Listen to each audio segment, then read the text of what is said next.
Good morning. अभी इस lecture में हम question number 14 to 20 based on reflection of light by plane mirror और बेसिक प्रिंसिपल, कुछ भी यूज हो सकता है। देखते हैं इनमें। टेस्ट था जो 12th क्लास के लिए लिया गया था, लेकिन ये तो क्लास की बात नहीं है, जनरल क्वेश्चन है तो आपको सीखने हैं। आसान सा पेपर था, इसके 1 से 13 क्वेश्चन मैं पिछले लेक्चर में डिस्कस करवा चुका हूँ। तो now we are going on page number 3, question number 14 to 20। Question number 14, यहां से हम शुरुआत करते हैं। Two plane mirrors are inclined to each other at an angle of 60 degree. देखिए, दो प्लेन मिरर्स हैं, दोनों एक दूसरे के साथ 60 डिग्री एंगल पे हैं। If a ray of light incident on the first mirror is parallel to the second mirror, let this be the first mirror and it be the second mirror. तो ray of light incident on first mirror is parallel to the second mirror। First mirror पे आने वाली light इसके parallel है, ये दिया गया है, ये आपको दिया गया है। It is reflected from the second mirror in a direction. तो आपको ये बताना है कि जब सेकेंड मिरर से रिफ्लेक्ट होगी, ये मैंने एक नॉर्मल बनाया, तो देखते हैं सेकेंड मिरर से रिफ्लेक्ट होकर किधर जाएगी, वही हमें कंफर्म करना है इस सवाल में। जब ये इसके पैरेलल है तो इट मींस एक चीज आप देखिए, ये एंगल 60 तो ये एंगल भी 60, parallel line corresponding angle, it means ये आपका हो गया 30।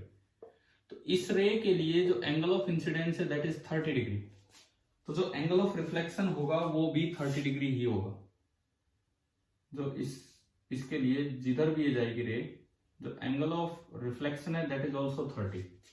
30 60, इट मींस ये 90 है पूरा, ये 30 तो ये भी 60 और 60, तो इसका मतलब ये जो तीसरा एंगल यहां जाके रे टकराएगी, ये एंगल भी आपका कितना हो गया, 60 डिग्री हो गया। अब अगर आप वहां जाके इक्विलेटरल ट्रायंगल बन गई, वहां जाके आप एक नॉर्मल बनाते हो, तो ये पूरा एंगल 90 जिसमें ये 60, तो ये आपका बचा 30 डिग्री। और अगर ये 30 डिग्री है तो ये रे आफ्टर रिफ्लेक्शन जैसे भी चलेगी, एंगल ऑफ रिफ्लेक्शन तो 30 डिग्री ही होगा। शायद आपको सिंपल ज्योमेट्री है, समझ में आ रही होगी कि भाई किस तरह से हम ज्योमेट्रिकली इन चीजों को यूज कर रहे हैं। उसके बाद देखें, अब यूं देखो कि ये रे किसके क्या है, ऑप्शंस दिए हैं। ये जो आफ्टर रिफ्लेक्शन, ये जो फाइनल रे गई है, this is perpendicular to first mirror ये है, इसके परपेंडिकुलर तो दिख ही नहीं रही है। पैरेलल टू फर्स्ट मिरर हो सकता है, पैरेलल टू सेकंड मिरर नहीं, परपेंडिकुलर टू सेकंड मिरर। तो आप ये चेक करो, देखो ये 60 और ये भी 60, तो पूरा 120, तो ये बच गया 60। ये दोनों कोरस्पॉन्डिंग एंगल और ये इक्वल है, इट मींस ये जो लाइन है, this line is parallel to M1। तो यही आपका करेक्ट ऑप्शन था उनमें, ऑप्शन नंबर डी। ये आपका हुआ 14th क्वेश्चन। केवल और केवल डायग्राम ढंग से बनता तो ये सवाल सोल्व होना था, इस तरह का काम था। चलिए आगे देखते हैं, क्वेश्चन नंबर 15। 15th क्वेश्चन हम देखते हैं। Two mirrors are inclined at an angle theta with each other as shown in the figure. Again आपको एक डायग्राम दिखाया गया है और दो मिरर थीटा एंगल पे हैं, इस तरह की जानकारी दी गई है। इसके बाद light rays incident parallel to one of the mirrors, light will retrace its path after third reflection. If third reflection भी होगा, इसका मतलब कुछ ऐसा हो रहा है कि ये रे यूं गई, तो आप सेकेंड रिफ्लेक्शन को नॉर्मल इंसिडेंस करवा दो। अगर सेकेंड रिफ्लेक्शन नॉर्मल इंसिडेंस हो जाता है तो रे की रिट्रेसिंग स्टार्ट हो जाएगी और थर्ड रिफ्लेक्शन भी होगा और ये फाइनली यहां से अपने आप वापस चली जाएगी। तो ये इस क्वेश्चन का डायग्राम है कि अगर आप थर्ड रिफ्लेक्शन करवा के रे will retrace its path after third reflection, अच्छा सेकेंड रिफ्लेक्शन के बाद नहीं, ये कह रहा है थर्ड रिफ्लेक्शन के बाद रिट्रेस करवाना है। थर्ड रिफ्लेक्शन के बाद रे अपने पाथ को रिट्रेस करती हुई गई है। तो देखो दो चीजें दिमाग में आनी चाहिए कि भाई क्या हो सकता है। एक केस तो ये यहां से रे इंसिडेंट हुई है, सबसे पहली चीज यहां से ये रे इंसिडेंट हुई।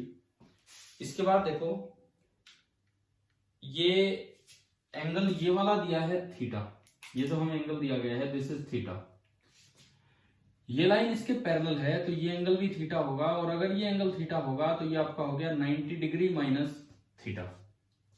अच्छा, ये 90 डिग्री माइनस थीटा है तो ये भी आपका बना 90 डिग्री माइनस थीटा। तो जो कंप्लीट एंगल है, complete angle it is coming out to be 120 degree minus 2 theta, ये और एक थीटा और है इधर, तो अगर आप 90 में से घटा के ये चलेंगे तो ये ओनली थीटा बचा। अब ये यहां जाके टकराया, यहां जाके टकराता है, ठीक है। एक बार तो मैं रिट्रेसिंग करवाता हूं सेकंड रिफ्लेक्शन से। अगर आप सेकंड रिफ्लेक्शन से रिट्रेस करवाते हो तो इसका मतलब यहाँ पे नॉर्मल इंसिडेंस करवाना होगा, ये नॉर्मल और ये दोनों बराबर हैं तो थीटा कितना हो गया आपका 45 डिग्री। जो क्वेश्चन है, ये जो क्वेश्चन है इसमें पूछा है कि light will retrace its path after third reflection. हमने अभी कौन से रिफ्लेक्शन के बाद रिट्रेस करवा दिया? If retraced after second reflection, थोड़ा सा चेंज करके मैंने सवाल करवाया अभी। अगर सेकेंड रिफ्लेक्शन पे रिट्रेसिंग हो जाती तो जो थीटा आ रहा है it is coming out to be 45 degree, लेकिन इसमें बोला है कि रिट्रेस होगा थर्ड रिफ्लेक्शन पे। तो आप पहले थर्ड रिफ्लेक्शन पे यानी कि दोबारा इसी मिरर पे होना है, this is mirror M1, this is mirror M2 and last वाला अगेन मिरर M1 पे होगा। तो इसका मतलब यह है कि M1 पे रे नॉर्मली इंसिडेंट हो लास्ट में आके। तो देखो एक अप्रोक्सीमेट सा पहले रे इसके पैरेलल आइए, शायद ये क्वेश्चन में दे रखा है, उसके बाद रे ऐसे जाए, कैसे भी जाए, उसके बाद ये रे इस पे कैसे भी जाए, लेकिन अब ये रे यूं आनी चाहिए, क्योंकि अगर ये रे यूं आएगी नॉर्मली तो ये थर्ड रिफ्लेक्शन से अपने आप को रिट्रेस करेगी। सेकेंड रिफ्लेक्शन से रिट्रेस होता तो ये वाला डायग्राम होता, थर्ड रिफ्लेक्शन से रिट्रेस करवाना है तो आपका वो डायग्राम बनेगा। अब इसमें देखो ये एंगल है आपका theta, this is 90, so it is coming out to be 90 minus theta. मैंने एक नॉर्मल यहां बनाया और एक नॉर्मल यहां बनाया। आपको थीटा की वैल्यू बतानी है कि अगर ये वाला रे डायग्राम बनता है तो थीटा कितना होगा। देखते हैं, देखिए ये लाइन इसके पैरेलल है तो this angle is theta, it means this is 90 minus theta, this is again 90 minus theta by law of reflection, and by geometry this is angle theta. Now this is theta, this is 90, so this complete angle is 90 minus theta। ये जो complete angle है ये आपका होगा 90 minus theta। ये जो पूरा का पूरा एंगल बना है this is 90 minus theta। And यहां अगर आप देखते हो ये थीटा है, ये 90 है, तो ये वाला एंगल भी आपका कितना बना है 90 डिग्री माइनस थीटा। ये एंगल आपका बन गया 90 डिग्री माइनस थीटा। अब देखो मैंने एक नॉर्मल बनाया, यहाँ पे एक परपेंडिकुलर डाला, ये पूरा था 90 माइनस थीटा, तो ये बचेगा 45 डिग्री माइनस थीटा बाई 2, और क्योंकि इन दोनों का सम 90 है so 90 degree minus theta plus 45 degree minus theta by 2 is equal to 90 degree. 90 से 90 कैंसिल आउट हो गया, दोनों उधर जाएंगे तो 45 degree is equal to 3 theta by 2, और you can say theta is equal to 90 degree by 3 और theta is coming out to be 30 degree. तो ये दो डिफरेंट सवाल है और इसमें दोनों में ऑप्शन 45 भी दिया था और 30 भी दिया था। मतलब इस क्वेश्चन में कोई रिट्रेस यूज होते हुए थर्ड रिफ्लेक्शन पे होगा तो बीच में ही करा दो, बीच में नहीं, क्वेश्चन में बोला है कि रिट्रेसिंग थर्ड रिफ्लेक्शन पे स्टार्ट करवानी। अगर रिट्रेसिंग सेकंड रिफ्लेक्शन पे स्टार्ट करवाते तो ये थीटा का आंसर आता 45 डिग्री। रिट्रेसिंग आपने थर्ड पे स्टार्ट करवाई। मैं थोड़ा सा बड़ा डायग्राम एक बार आपको बना के दिखा दूं ताकि कंफ्यूजन ना रहे कि क्या इस क्वेश्चन का डायग्राम है। देखो ये एंगल है थीटा, इस तरह से ले जाएंगी कि सबसे पहले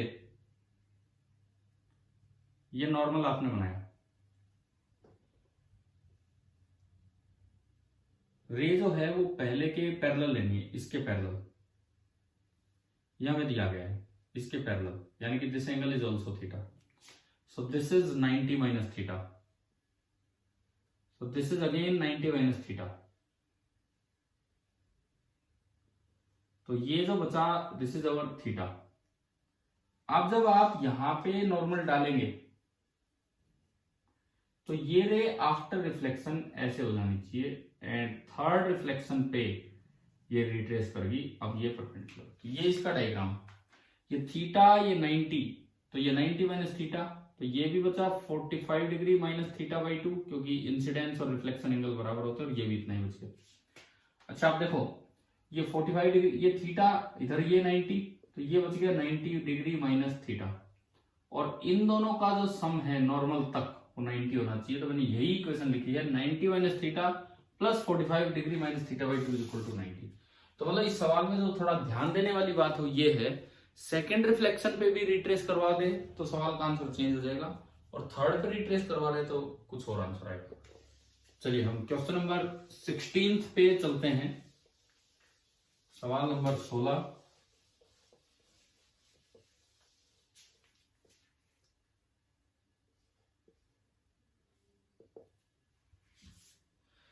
figure shows a plane mirror on which a light ray is incident. देखो एक प्लेन मिरर है और इस पे एक लाइट रे इंसिडेंट की गई है।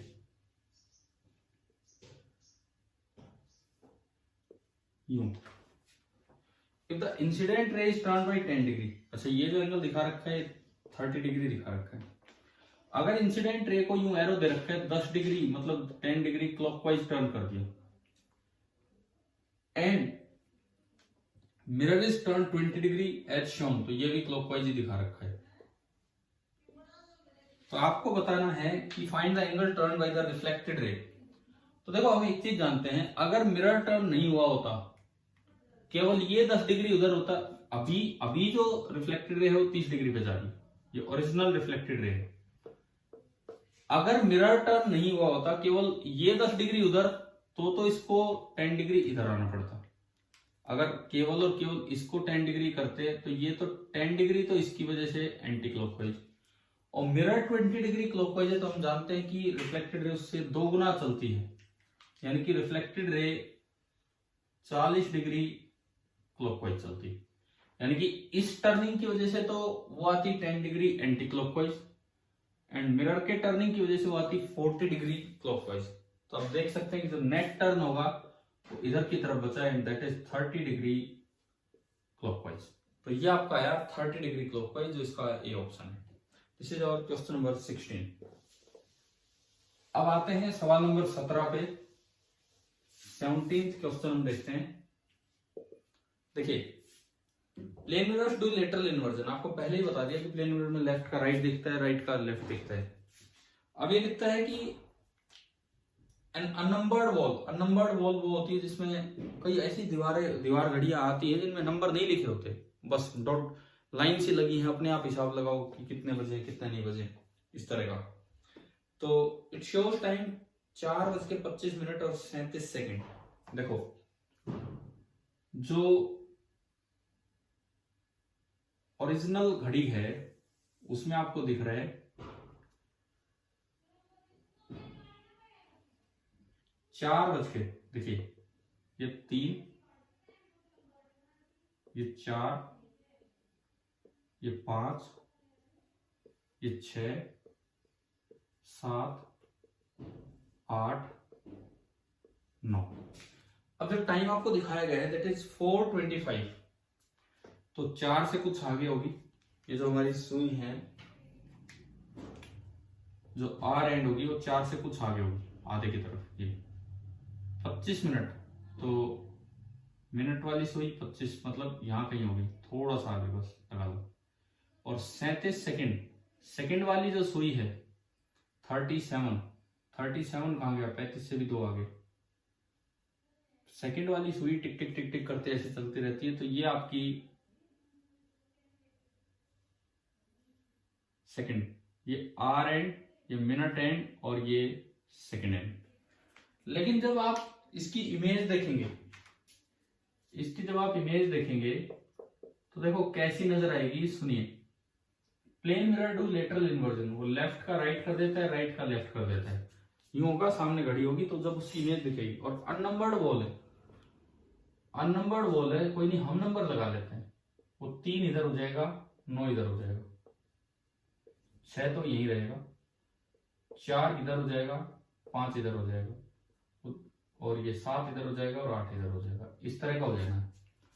अब जो उधर है वो चीज इधर नजर आएगी, तो उधर है वो चीज इधर नजर आएगी। इसका क्या मतलब है, आप पहले, अब वो नंबर तो है नहीं उस पर, आप पहले घड़ी बना लो इस तरह से।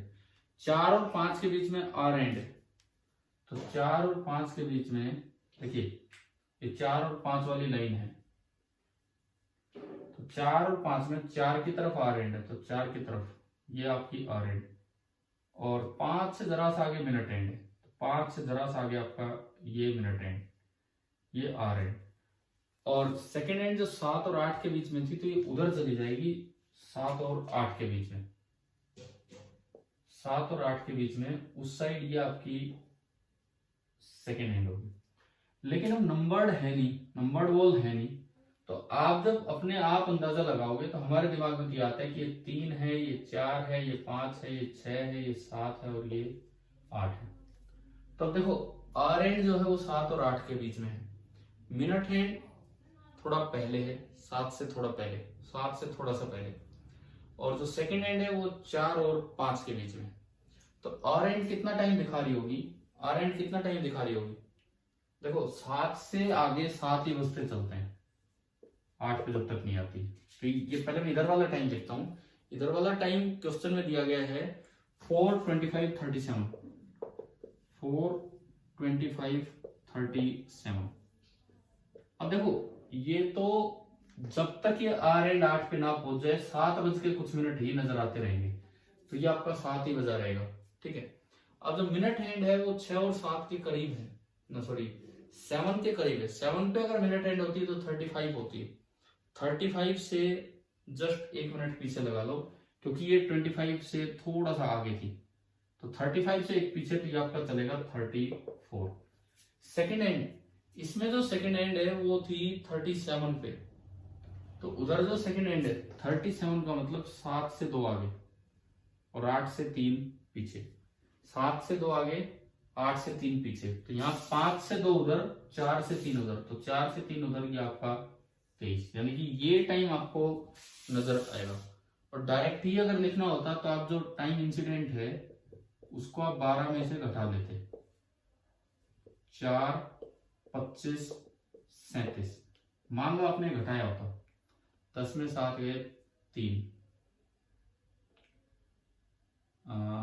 अब ये किसमें से घटाया हमने, 12 0 नहीं, क्योंकि 0 में से आप घटाएंगे तो 100 हो रहा है। किस तरह से घटाना है, एक्चुअली ये जो टाइम है ये 60, ये भी 60, तो इसे लिखना चाहिए 11:59 और 60 सेकेंड, 11:59 और 60 सेकेंड, ये कंप्लीट 12 ही बजे हैं, ये जो बजे हैं ये 12 ही बजे हैं, 11:59 60 सेकेंड। अब देखो 10 में 7 गए 3, 5 में 3 गया 2, ठीक है, 9 में 5 गया 4, 5 में 2 गया 3, एंड ये आपका आया 7। तो आप एक चीज याद रखो, जब भी कभी ऐसा लेटरल इन्वर्जन ऑफ वॉच वाला क्वेश्चन आए, जो आपका ऑब्जेक्ट वॉच है उसमें जो टाइम दिखे उसको आपको 12 में से घटा लेना। लेकिन 12 में से कैसे घटाओगे, इस 12 बजे को लिखो 11:59:60, ये डायरेक्ट तरीका है जो हमें याद रखना है। 12 बज के मैंने घटाना स्टार्ट किया तो आपने देखा क्या हाल हुआ, कोई 60 करके घटाए तब भी नहीं, 12 पूरे बजाओ, मतलब कैसे 11:59 होके जब 60 सेकंड हो जाएंगे तो तब 12 बजेगा। तो ये अपना ऐसे सवालों के लिए रिजल्ट याद रखो कि 11:59:60 में से घटाओगे तो आपका आंसर आ जाएगा भाई क्या आना है क्या नहीं, ठीक है। क्वेश्चन नंबर 18, 18वां सवाल भी एक अच्छा सवाल है, based on Fermat's principle of stationary times. Fermat ने ये कहा था कि लाइट को एक जगह से दूसरी जगह जाना हो तो ज्यादातर जगहों पे लाइट उस पाथ को फॉलो करती है जहां से जाने में उसे मिनिमम टाइम लगता है। तो इसमें लिखता है कि एक रे ऑफ लाइट है, देखिए ये पूरी लेंथ है L, ये पोजीशन नंबर 1, ये हाइट है y1, ये अलग हाइट है, कोई पता नहीं कितनी हाइट है, पोजीशन नंबर 2, और ये हाइट है y2। अब ये कुछ रे जिस भी तरह से गई है, हमें सवाल में दिखा रखा है कि एक साइड एंगल θ1 है और एक साइड एंगल θ2 है, इस तरह का दिया गया है, और इसकी स्पीड है c। तो आपसे पूछा है time required for the light to travel from 1 to 2 reached its minimum value when. देखो वैसे अगर आपको टाइम देखना हो, ये दूरी x देखी हुई दिखा रखी कि ये दूरी x है, तो ये बची l माइनस एक्स, ये तो x हो गया और ये हो गया l माइनस एक्स। तो अगर मैं टाइम टेकन की बात करूं, पहला रास्ते की लंबाई है √x² प्लस y1², स्पीड है c, प्लस दूसरे रास्ते की लंबाई है √l माइनस एक्स का whole square plus y2², Pythagoras से, और ये भी है c। ये टाइम आ गया as a function of x। x variable है कि किस जगह ही टकराए, क्योंकि θ1 θ2 उसी पे डिपेंड करेगा। This is t as a function of x, t as a function of x। अगर आपको t को मिनिमम करना है, इफ t इज मिनिमम, तो आपको dt बाई dx कितना करना होगा, 0। अगर आपको t को मिनिमाइज करना है तो आपको dt बाई dx 0 करना होगा। तो देखते हैं कैसे होगा। dt बाई dx आपने किया, dt बाई dx, c तो कांस्टेंट है, पहली टर्म में बाहर निकाला, अंडर रूट हाफ पावर है, पावर हाफ आगे आ जाएगा और पावर में एक और कम होगा, तो पावर हाफ तो यहाँ आया और पावर में एक कम करेंगे तो नीचे चला जाएगा, 1/√x² प्लस y1² और इनटू इसका डिफरेंशिएशन 2x, तो 2 से 2 गया ये पहली टर्म, प्लस इसमें फिर वही 1/2c पावर हाफ आ गई, ये पूरा नीचे गया, √l माइनस एक्स का होल स्क्वायर प्लस y2², और साथ में जब उसका डिफरेंशिएशन आप करोगे तो ये आएगा 2 टाइम्स l माइनस एक्स और इंटू -1, ये आपका आया। अल्टीमेटली ये dt बाई dx निकल के आया। So dt by dx is coming out to be x/c into √x² plus y1² minus l minus x/c into √l minus x का whole square plus y2²। ये आपका ये आया। इसका मतलब ये पूरा ब्रैकेट इसके बराबर होना चाहिए, सो 0 करने के लिए if dt by dx is 0, if dt by dx is 0, तो हमारा आता है x/c into √x² plus y1² is equal to l minus x/c into √l minus x का whole square plus y2²। c से c कैंसिल हो गया। आपने क्या किया, दोनों साइड स्क्वायर किया, x² plus y1² is equal to l minus x का होल स्क्वायर खोलोगे तो l² plus x² minus 2lx upon l minus x का होल स्क्वायर प्लस y2²। ये आपकी इक्वेशन है, x² upon x² plus y² is equal to l minus x² upon this. ठीक है, अब आप अगर इसे खुद सिंप्लीफाई करना चाहें, चाहे स्पेशल केस ले लो y1 बराबर y2, चाहे ये वाला कर लो, then you will get x is equal to l/2। अब x इक्वल टू l/2 आने का क्या मतलब है, x इक्वल टू l/2 आने का क्या मतलब है कि आपको इसको किस जगह पे टकराना होगा। भाई अगर x इक्वल टू l/2 आ गया, इसका मतलब बिल्कुल बीचों बीच। अगर ये बिल्कुल बीचों बीच टकराता है, ये जितनी दूरी है इसके बिल्कुल बीचों बीच टकराता है, देखो ये मैं कब बता रहा हूं आपको, इसको आप सिंप्लीफाई करोगे तो x l/2 नहीं कुछ और आ जाएगा, लेकिन थोड़ा इजी बनाने के लिए आप अपने आप सोल्व कर सकते हैं और स्पेशल केस ले सकते हैं। Special case let y1 is equal to y2, इस तरह के सवाल को सोल्व करने के लिए, थीटा मिलाने के लिए। तो अगर आपने y1 इक्वल टू y2 किया तो देखो ये बना x² upon x² plus y² is equal to, ऊपर था l minus x² upon l minus x² plus y², उल्टा कर दो इसको और डिवाइड कर दो अलग अलग, तो 1 plus y square by x square, 1 plus y square by l minus x का होल स्क्वायर। इनको कंपेयर करोगे तो x is equal to L minus x आएगा और you will get x is equal to l by 2। इस तरह के question को जब θ1 θ2 में रिलेशन चाहिए तो आप एक स्पेशल केस बना के सोल्व कर सकते हो और उससे ये निकल के आता है x is equal to l by 2 कि अगर ये उसी हाइट पे होता, अगर ये उसी हाइट पे होता, ये दोनों y बराबर होते तो ये भी एल बाई 2 होता और ये भी एल बाई 2 होता। तो बाई सिमेट्री, अब ये दोनों एंगल बराबर होते। अगर उस साइड पे नहीं होता तो आप सोल्व करोगे, अगर आपका मन करे तो इसे सोल्व कर लेना, नहीं तो कोई जरूरत नहीं है। अब यहां से अगर मैं देखूं तो θ1 इक्वल टू θ2 आ गया, लेकिन इस क्वेश्चन में इतना करने की जरूरत नहीं है। आप फर्मेट प्रिंसिपल जानते हैं, लाइट कभी भी एक जगह से दूसरी जगह रिफ्लेक्ट होकर जाती है तो उस पाथ को फॉलो करती है जहां से जाने में उसे मिनिमम टाइम लगेगा। तो अगर इस रास्ते वो गई है तो उसे मिनिमम टाइम लगा है, तो वो लाइट ने उसी पाथ को फॉलो किया होगा। इसका मतलब लॉ ऑफ रिफ्लेक्शन ही इससे बना है।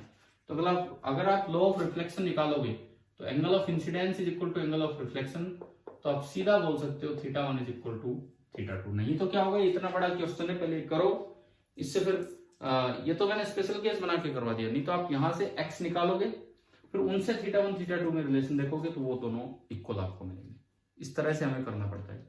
ठीक है, यहां तक मैंने करवा दिया, आप खुद ट्राई करना चाहें तो इसके बाद कर सकते हैं। नेक्स्ट है question number 18th format principal को सीधा यूज करने के लिए एक अच्छा सवाल है। नहीं तो आप इतने बड़े तरीके से जाते और आपके दिमाग में स्पेशल केस भी नहीं आता, तो आप इसको पूरा करते हैं कि ये कैसे आगे बढ़े। क्वेश्चन नंबर 19 बड़ा आसान। The deviation produced by reflection in a normally incident beam 180 degree. Normally incident beam अपने आप को रिट्रेस करती है, तो 180 डिग्री आप जानते भी हैं, तो पाई आ गया। And question number 20 vector form of law of reflection. Question number 20 ये कहता है the unit vector along a ray e cap आपको दिया है इंसिडेंट रे के along i cap plus J cap plus k cap upon under root 3। Normal ची ऊपर वाला हो चाहे नीचे वाला, उससे फर्क नहीं पड़ता। आई कैप प्लस जे कैप माइनस के कैप अपॉन अंडर रूट 3। तो आपको आर कैप चाहिए, तो सबसे पहले निकालो E cap dot N cap. E cap dot N cap root three तो 1/3 हो गया। 1 plus 1 minus 1, so it is coming out to be 1/3। फिर आप कर दीजिए 2 times E cap dot N cap into N cap, तो this is 2/3 into N cap I cap plus J cap minus के cap upon under root 3। फिर आप जानते हैं कि आर कैप होता है E cap minus 2 times E cap dot N cap into N cap, ये आपका आर कैप होता है। तो अगर आपने वैल्यू रखी e cap I cap plus J cap plus k cap upon under root 3 minus 2/3 times i cap plus J cap plus k minus के cap upon under root 3। 3 root 3 इसका LCM आया 3 under root 3। 3 i cap minus 2 i cap 3 j cap minus 2 j cap 3 k cap and minus minus plus 2 cap, तो 5 के cap. तो आई cap plus जे cap plus 5 के cap upon 3 root 3, जो कि इसका option number B था। Last में हम एक चीज पे आते हैं, जो एक काम मैंने मिटाया नहीं इसीलिए बोर्ड पे से, आप वीडियो पॉज करके खुद ही प्रूव कर सकते हैं। ये दरअसल क्या है कि जो हमने पढ़ा फॉर्मेट्स प्रिंसिपल फॉर रिफ्लेक्शन, एक तरह से उसका प्रूफ है। मैंने अभी आपके लिए यही काम छोड़ा था कि आप खुद पूरा करें इसे। स्पेशल केस बना के मैंने आपको दिखा दिया। मान लो आप ना भी नहीं बनाते हम तो स्पेशल केस, इस तरह से करना चाहते हो, ये देखो ये नॉर्मल है, इधर से रे आई कुछ y1 हाइट पे, ये हमारा डायग्राम था। Point number 1 was at height y1, ये एंगल था θ1 एंड ये यहां कहीं गई एट हाइट y2 और ये एंगल था θ2। ये दूरी थी x और ये दूरी थी l माइनस एक्स। मैंने मिटाया नहीं, आप उसी को कंटिन्यू कर रहे हैं। आपने पहले पूरा t लिखा, फिर अगर वो t मिनिमम है तो dt बाई dx को 0 किया, dt by D x zero किया तो उससे आपकी ये इक्वेशन है। उसको कंटिन्यू करता हूँ टेस्ट के एंड में एक बार फिर से, ताकि किसी बच्चे को लगे कि यार ये कैसा फॉर्मेट प्रिंसिपल है, तो ये प्रूव होता है यहाँ से। देखो, पर ये सवाल आपको इतना करने की जरूरत नहीं थी, ऑब्जेक्टिव में आएगा आप डायरेक्ट याद रखो भाई, लाइट जब भी मिनिमम टाइम लेके चलेगी तो जो लॉज है उनको फॉलो करेगी, क्योंकि फॉर्मेट ने कहा जो आपके लॉज बने वो इसी के अकॉर्डिंग बने हैं। तो आपसे सवाल में पूछा इसलिए गया था कि मिनिमम टाइम में वहां पहुंचे, ताकि आपके दिमाग में लॉ ऑफ रिफ्लेक्शन लगाना है, यानी कि आई बराबर आर। बट फिर भी अगर आप काइनेमेटिक्स की तरह जाते हैं तो ये देखो आपका यहां तक हम ला चुके थे। इसके बाद ये आता है x square upon x square plus Y one square is equal to L minus x का स्क्वायर, मैंने दोनों साइड स्क्वायर किया इस इक्वेशन को, अपॉन एल माइनस एक्स का square plus Y two square. Reciprocal ले लीजिए, ये आखिरी स्टेप, ये वाला मैं मिटा रहा हूं यहां से। X square plus Y one square upon x square is equal to L minus x का whole square plus Y two square upon L minus x का होल स्क्वायर। आपने डिवाइड किया अलग अलग, तो one plus Y one square upon x square is equal to, ये भी one plus Y two square upon L minus x का square. One से वन कैंसिल, दोनों साइड स्क्वायर रूट लीजिए, स्क्वायर रूट लेते ही आया y one by x is equal to y two upon L minus x. अब y one by x अगर आप यहां से देखो तो y one by x is cot theta one.